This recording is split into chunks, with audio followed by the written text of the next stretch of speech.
चालू हो गया।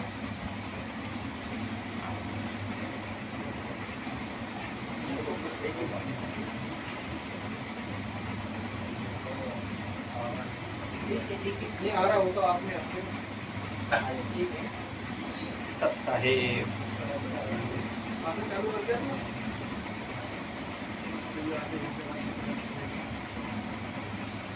परमात्मा और काल की जब ऊपर मुलाकात हुई तो काल और परमात्मा के बीच में एग्रीमेंट हुआ। तो एग्रीमेंट में काल ने परमात्मा को तेजोमय रूप में यहाँ पृथ्वी पर आने पर मतलब वो वचनबद्ध कर लिया।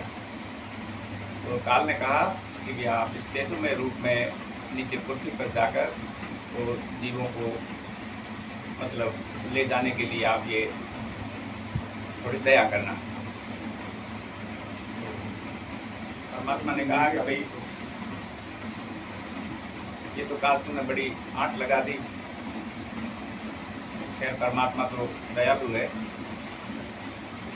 ये भी काल की जो शर्त थी वो मंजूर कर ली।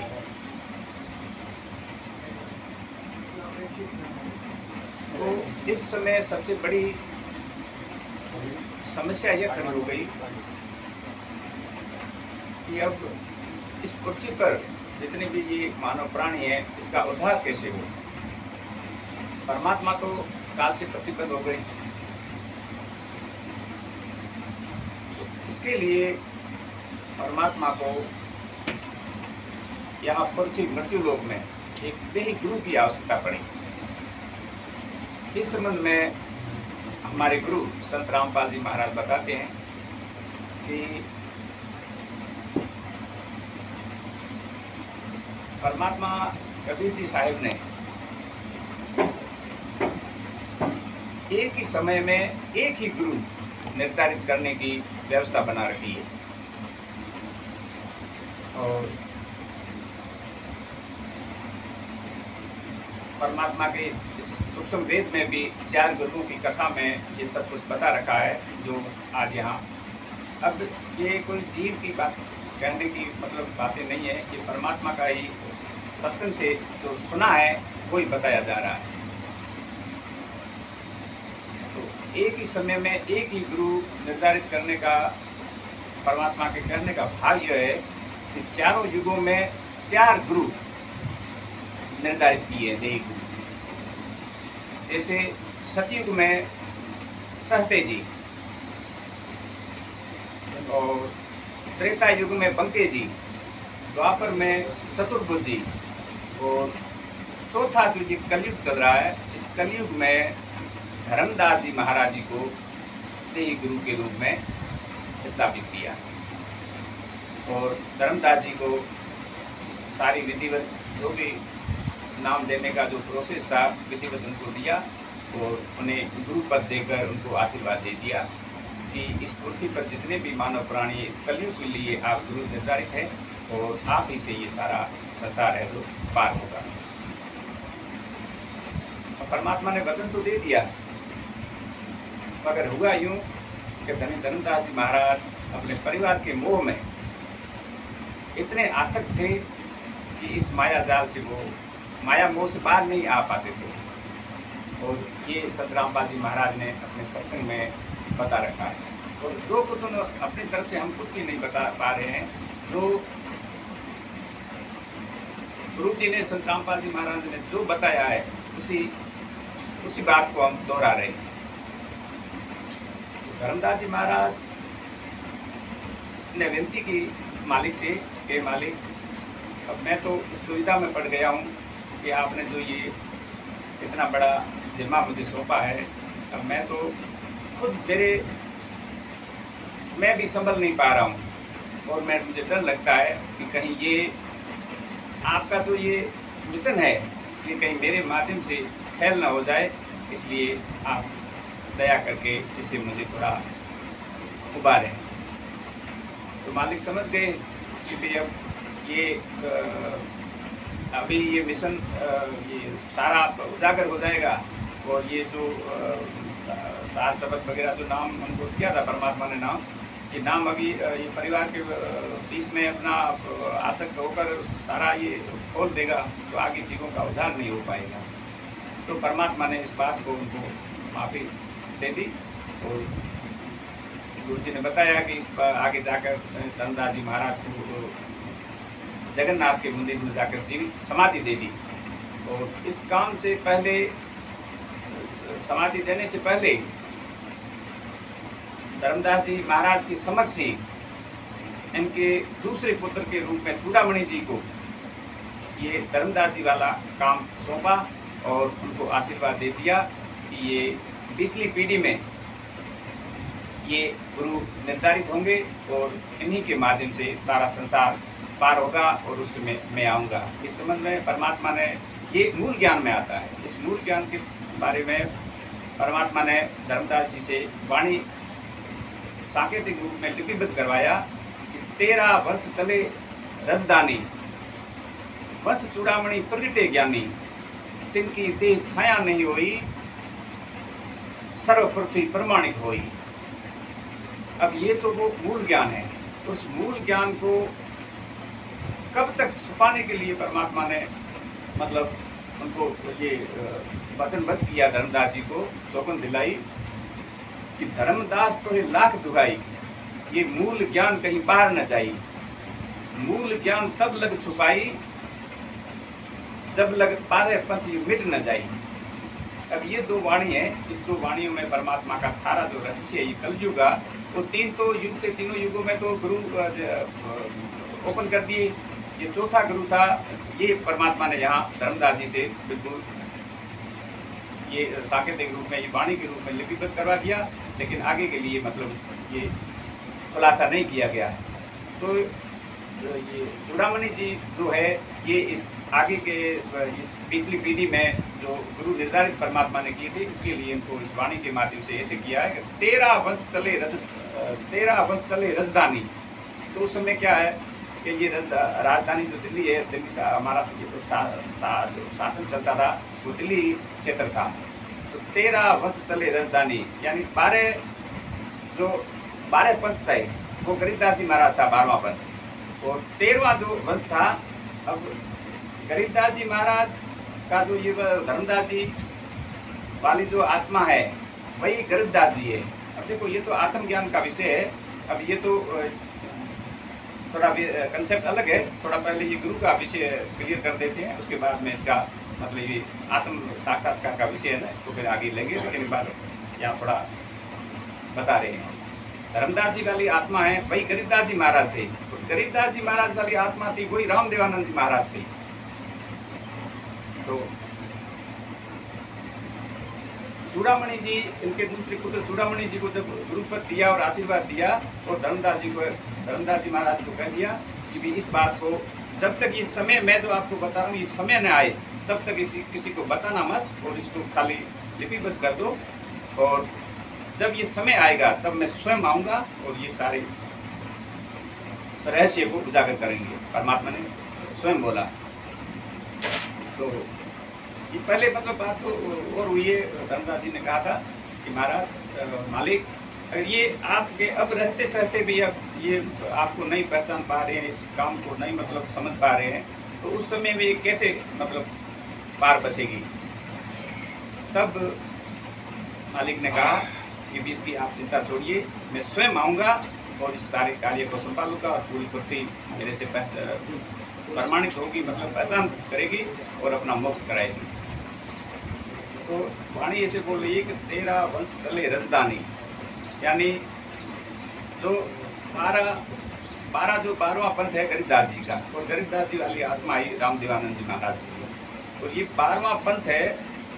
तो इसके बाद में जो 13वां वंश है, 12वां पंथ तो गुरु जी ने मतलब मालिक ने मतलब धर्मदास जी को तो गुरुपद तो दे दिया था, वचन तो दे दिया था, लेकिन वो धर्मदास जी महाराज इससे वंचित रहे। तब मतलब चूड़ामणि जी को ये गुरुपद दिया।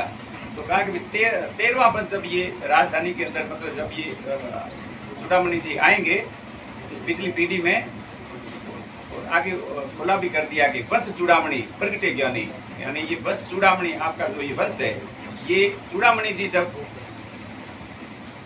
इस समय पिछली पीढ़ी में आएंगे तब प्रगटे ज्ञानी, यानी ज्ञानी कभी परमात्मा ज्ञानी रूप में, कभी सत्सुकृत रूप में, कभी वो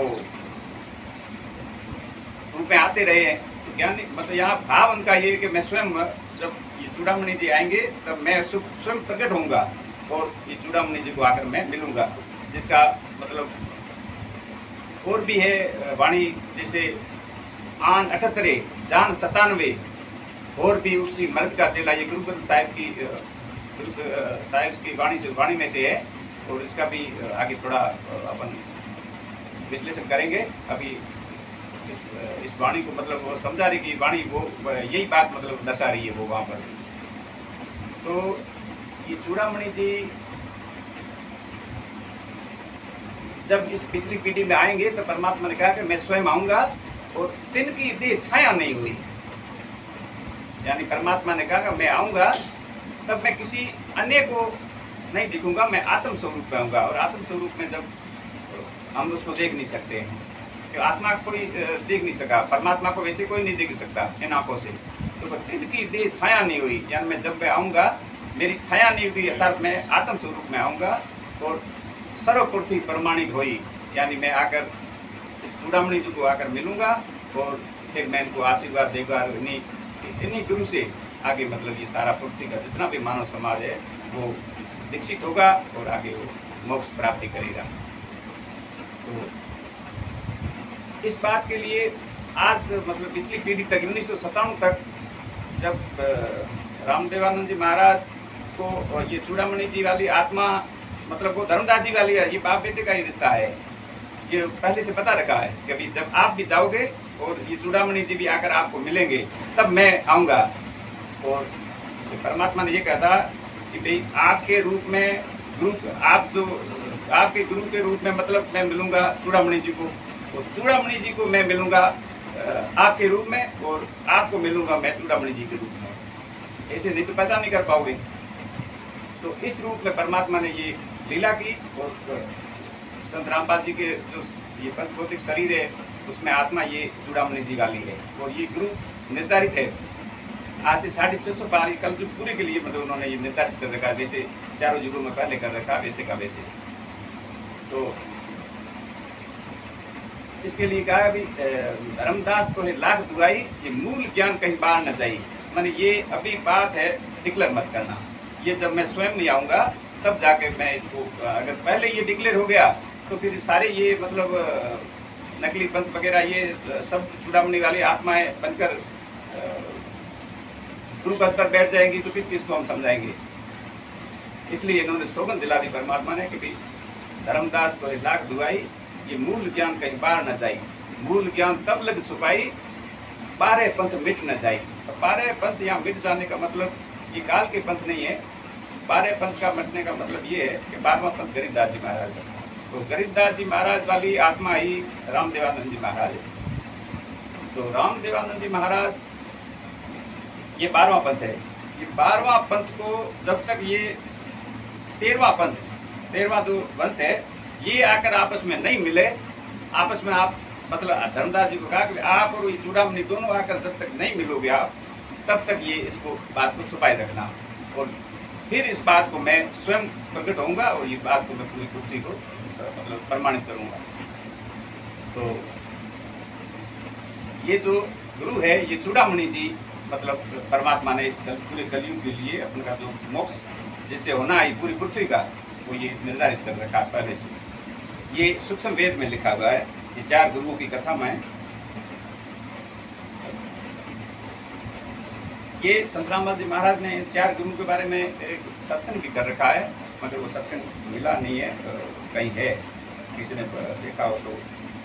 इसमें 4 गुरुओं की चौपाई है, उसमें वह है कि कहे कबीर सुनो धर्मदासु, 4 गुरु की कथा प्रकाशू, 4 गुरु संसारी कीना, जिनके हाथ जीव मुक्ति दीना। यानी कह कबीर सुनो धर्मदास, यानी कबीर साहब धर्मदास जी को कह रहे हैं कि सुनो धर्मदास जी महाराज, 4 गुरु की कथा प्रकाश हुई, यानी 4 गुरु है, उनकी मैं कथा आपको सुना रहा हूँ। 4 गुरु संसारी की ना, यानी संसारी मतलब देही गुरु मैंने निर्धारित किए जीवों को पार करने के लिए, जिनके ही जीव मुक्ति दीना, यानी इनको ये भार है जो मैंने इनके जीवों का जो भार है मुक्ति के लिए इनको मैंने सौंप दिया है। वे हंसन को लोग पठाए, यानी वे हंसन को लोग उठाए, यानी वो आत्मा को है जो वो अपने निज धाम को ये पठाए, यानी उनको ये वहाँ भेजेंगे। भव सागर जीव बहुरी न आवे, और इनके द्वारा जो भेजा गया जीव है वो फिर वापस नहीं आएगा। सार शब्द साहब का न्यारा, सोई शब्द कहे गुरु उचारा, यानी सार शब्द है वो साहब का न्यारा, यानी सार शब्द है जो मतलब वो अलग है, वो सार शब्द एक अलग चीज़ है। शब्द को जो गुरु हमें देते हैं वो शब्द है, और उसका जो सार है ना, वो सार है, वो एक चीज़ अलग है। वो है मतलब ये चूड़ामणि जी को वो वैसे गुरु जी ने बता भी रखा, वो सार शब्द लेकर ये मतलब नौतम सुनती है जो उत्पन्न होगी। तो ये सार शब्द का तो भेद हमने इसके बारे में गुरु जी ने बता रखा है कि इसके बारे में तो आपको जिक्र भी नहीं करना चाहिए, कोई भी हो। तो ये तो गुरु का विषय है, इस पर ज़्यादा अपन चर्चा नहीं करते हैं, लेकिन ये गुरु जी ने बता रखा है। 3 देवन की कौन चलाई, यानी ये ब्रह्मा विष्णु महेश जो हमारी ये 3 रजोगुण तमोगुण सतोगुण वाले ये 3 जो भगवान है, और इनकी तो मतलब क्या है, काल है ना, उसकी भी काल की भी इस पर मतलब नहीं चलती है। शब्द संग हंसा कर जाई, यानी सार शब्द के संग है जो ये आत्माएं हैं वो अपने घर जाएगी। काल अपर बल देख डराई, यानी सार शब्द को देखकर, और जिसके पास में सार शब्द होगा ये बहुत बड़ा मतलब अपर बल है, और इसको देखकर ये काल डरता है, और किसी से काल नहीं डरता है। सार शब्द में तुमको दीना, परमात्मा कबीर साहब कह रहे हैं कि सार शब्द है ये मैंने आपको दिया,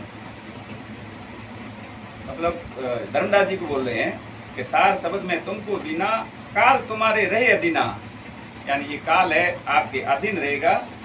और धर्मदास तुम मति के धीरा, यानी तुम इसके योग्य बने अधिकारी हो। मति यानी बुद्धि के मतलब बहुत धीर हो, इसलिए ये मतलब आपने अपनी उपलब्धि पाई है। तुमको दीना मुक्ति का बीरा, यानी तुम्हें ये सारा पृथ्वी का जो ये मुक्ति का है साधन है जो ये मैंने आपको सौंपा है। तुम ते जीव उतरी है पारा, यानी ये तुम्ही से ये सारे जीव है जो पार होंगे। सौंप दीनी तो जग को भारा, यानी पूरे संसार का जो भार है ये मैंने आपको सौंप दिया है। सतयुग से शिष्य सहते जी कहा है, यानी सतयुग में शिष्य आपकी तरह सहते जी शिष्य बने थे, और उनको ये सतयुग का सारा काम इन्हीं को सौंपा था।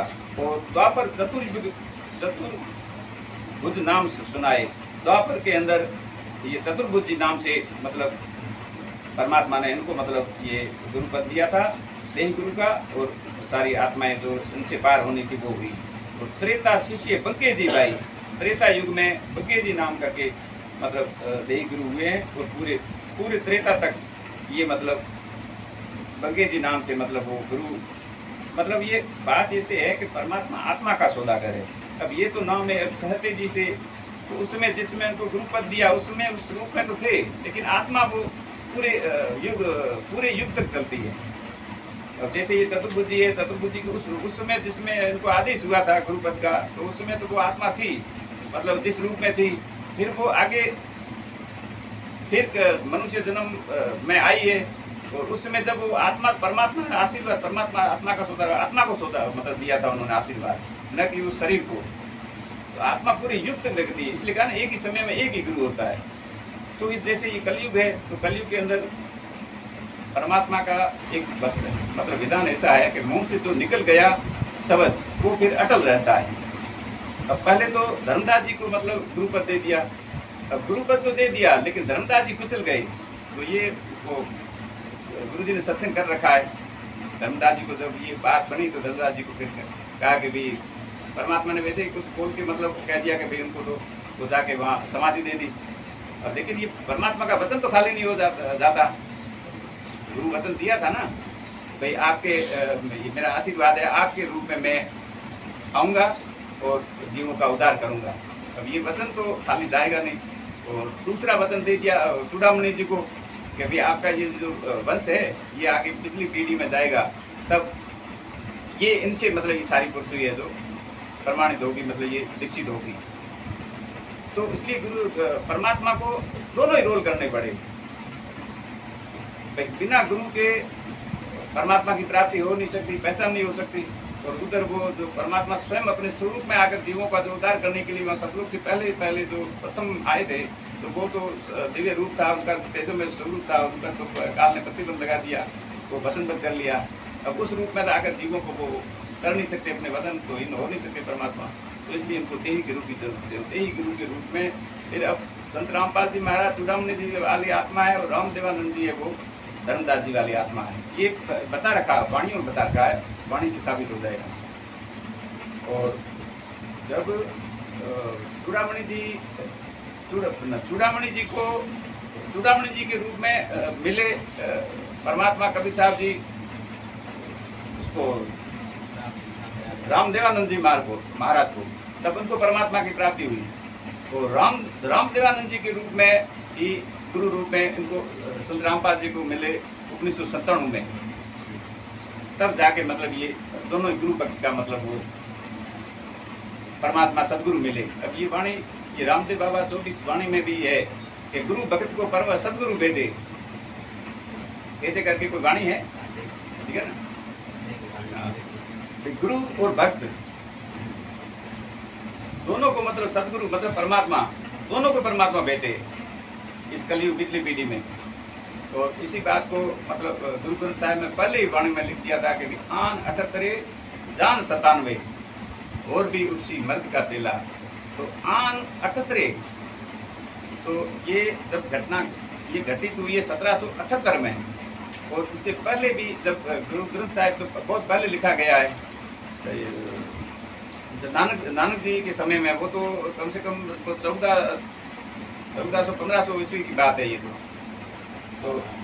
आन 78 जान 97। आन 78 का मतलब है 1778 के अंदर में जो घटना घटित हुई थी, यानी जब मैं आया था, परमात्मा खुद अपने ऊपर कर रहे हैं, लिखवाया था किसे, नानक जी से कि भाई 1778 में क्या हुआ था कि गरीबदास जी महाराज ने छुड़ानी में चोला छोड़ दिया था, और वही गरीबदास जी के रूप में भूमड़ भगत जी को मिलने के लिए परमात्मा ने गरीबदास जी के रूप में 35 साल तक वहाँ भूमड़ भगत जी के रूप में वहाँ रहे थे। वो 1778 ईस्वी था।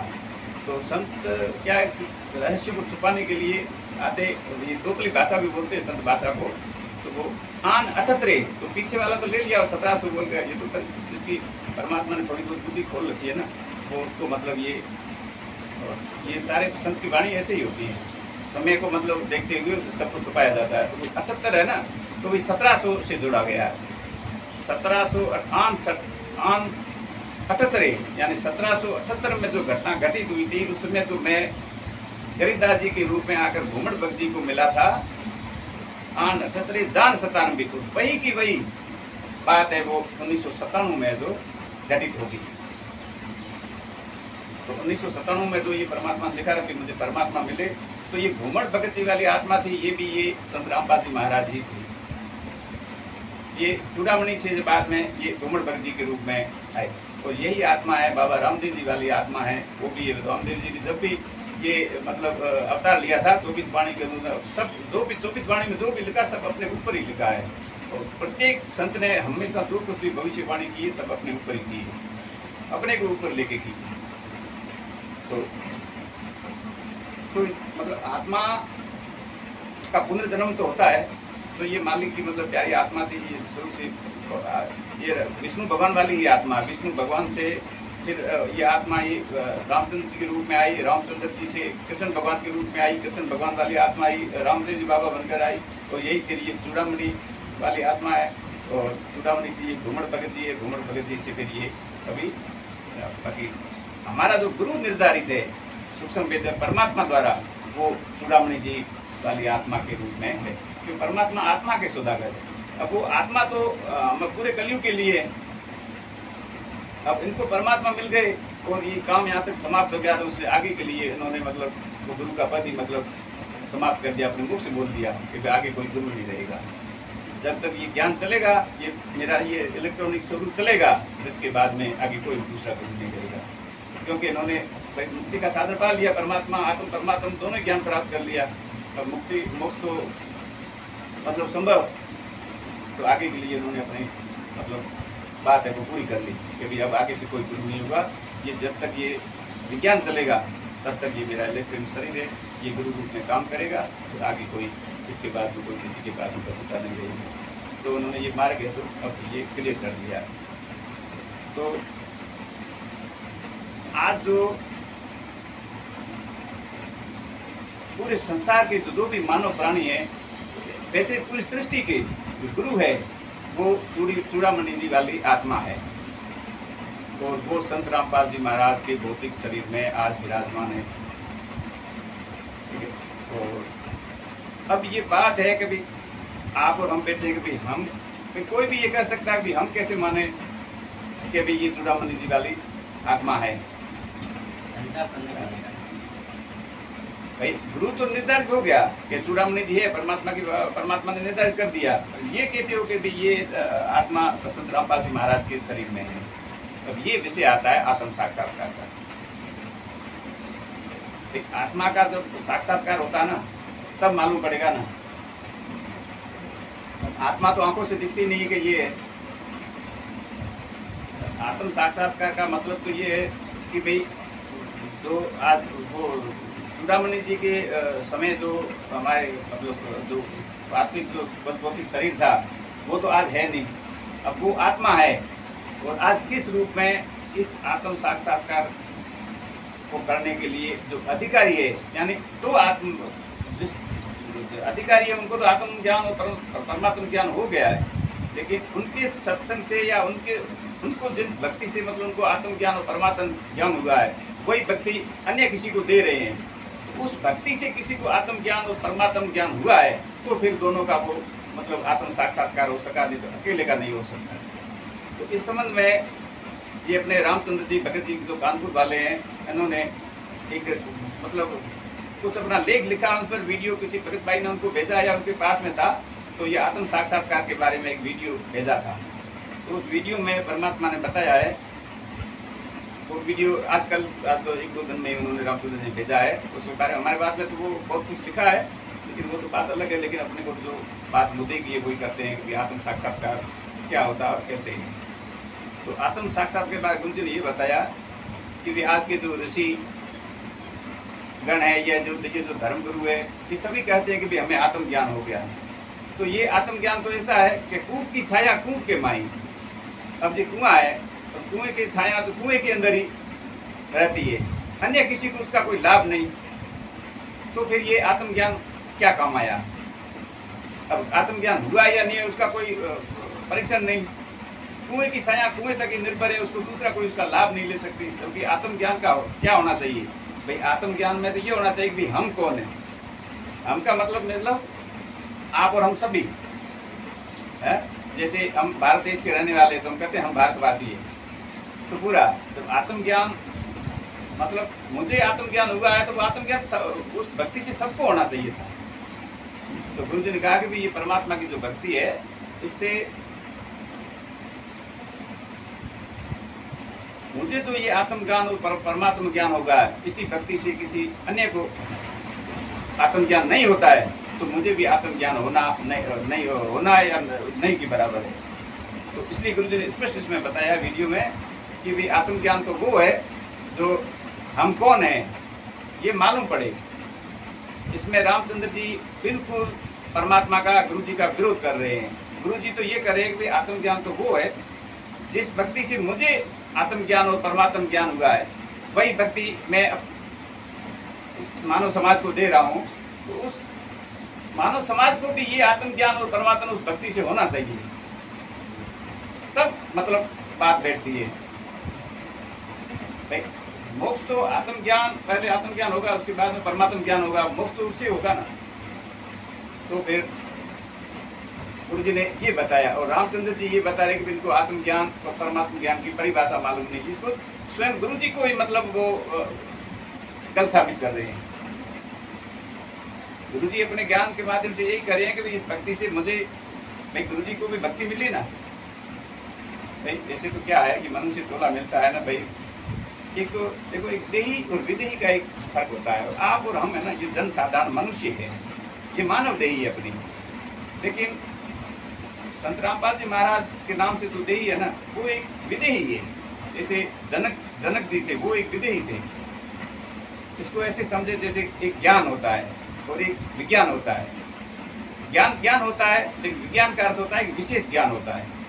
तो जैसे ये विदेही है, तो ये परमात्मा द्वारा मतलब निर्धारित एक विशेष देही है, उसके बराबर दूसरी देही नहीं है। तो वो मनुष्य तोला है, लेकिन वो परमात्मा द्वारा मतलब वो निर्धारित है। तो वो अपने इस मानव तोले से वो अलग है, इसलिए उसको मतलब एक विशेष देही है। वो गुरु के रूप में परमात्मा द्वारा परमात्म स्वरूप देही है वो, इसलिए उसको विदेही कहा गया है। विदेही का मतलब भक्त समाज तो ऐसे समझता है कि भाई वो कोई आत्म स्वरूप में, ऐसे नहीं है। ये आपका और हमारा शरीर वो भी पद भौतिका, ये भी पद भौतिका, लेकिन वो जो स्वरूप है वो परमात्मा द्वारा मतलब परमात्म स्वरूप है, गुरु के आशीर्वाद प्राप्त है, वो विदेही कहा जाता है। तो संत रामपाल जी महाराज का परमात्म स्वरूप जो शरीर है पद भौतिक है, वो एक विदेही रूप है, इसलिए वो पूजनीय है। आप और हम पूजनीय नहीं है, आप और हम जीव है। आप तो आम मनुष्य तोले में है, लेकिन वो एक विशेष तोला है मनुष्य, वो पूजनीय है, वो पूजनीय है, परमात्मा द्वारा निर्धारित है, इसलिए वो एक विदेही रूप कहा जाता है।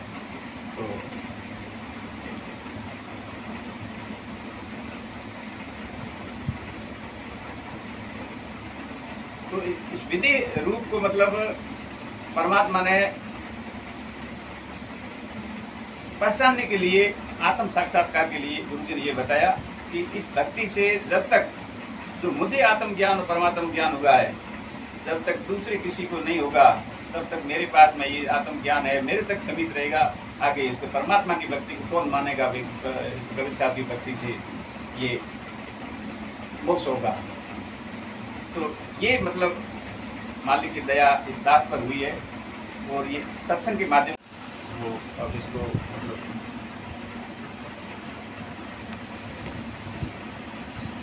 ये तो स्वयं जो अधिकारी है वही इस काम विषय को करेंगे। उसके लिए हम वहाँ तक कैसे पहुँचे, इसके लिए हम गुरु जी का जो परिवार है उनसे हम बात करेंगे इस संबंध में। भाई हमारा ये अनमोल जो मनुष्य जन्म मिला हमें, इसका हमारा जो उद्देश्य है वो अब हमारा इसी जन्म में और इन्हीं गुरु से अगर हमारा मोक्ष होना है, तो फिर इनके लिए हम आगे कदम बढ़ाएंगे, उनके परिवार तक भी हम ये बात रखेंगे। और हमारा जो ये मतलब ये जो धार्मिक स्वतंत्रता का जो अधिकार है, और ये जो ग्रंथ है वगैरह है जो गवर्नमेंट को सरकार है मान्यता दे रखी है, इसके अंतर्गत भी हम न्यायालय में हमें अपने विचार रखेंगे, ताकि हमारा इस अनमोल मनुष्य जन्म मिला है, इसलिए हमारा मतलब इस उद्देश्य को हम प्राप्ति कर सकें। ये थोड़ा आगे का विषय है, लेकिन आज ये गुरु का विषय है जो एक क्लियर किया गया है।